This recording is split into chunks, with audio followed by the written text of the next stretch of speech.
Mr. Mummy, a world-renowned Egyptologist named Bob Breyer, who's an authority on how the ancient Egyptians preserved their dead. I mummified a human cadaver in the ancient Egyptian way to figure out how the Egyptians did it. And there was a National Geographic special about it, and they called it Mr. Mummy. So people sort of call me Mr. Mummy. I never knew for sure if they were referring to me or the mummy. Yeah?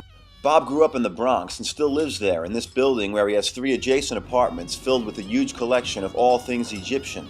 He's got more than 6,000 books, from serious research material to pulp novels with Egyptian themes. Who's going to have the book by Elliott Smith from 1908, The Royal Mummies, that are in the Egyptian Museum in Cairo? I've got the crummy novels. Nobody's probably read the Paul Grave mummy in 20 years except me. He's got mummified body parts like this arm and this head. This was a Valentine's Day present for my wife. And what's sweet about it is, it was a poor person. She couldn't afford a bracelet, couldn't afford to be buried with a bracelet, so they painted one on her wrist. That's a mummy's head, and I'm interested in studying the teeth.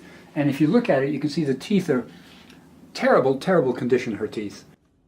His may well be the largest Egyptian collection in a New York apartment, and it runs the gamut from expensive artifact to kitsch and pop culture. I don't think anybody else has the disease as badly as I do. I don't think there's another collection that's as diverse as this. Most people either have taste or they don't have taste. I sort of like it all. I go for really nice stuff, and I go for really kitschy stuff. Like my movie posters. I have loads of mummy movie posters, and they're pretty bad, but I love them. I mean, sometimes the thing is bad enough to be good. And those are the servant statues. Those are the ones that were buried in the tombs of the deceased to serve them in the next world. I'm not choosy. I like really fine things, but I also like the Egypto trash. I love the Egypto toys. I mean, these are little tiny figures that kids would play with.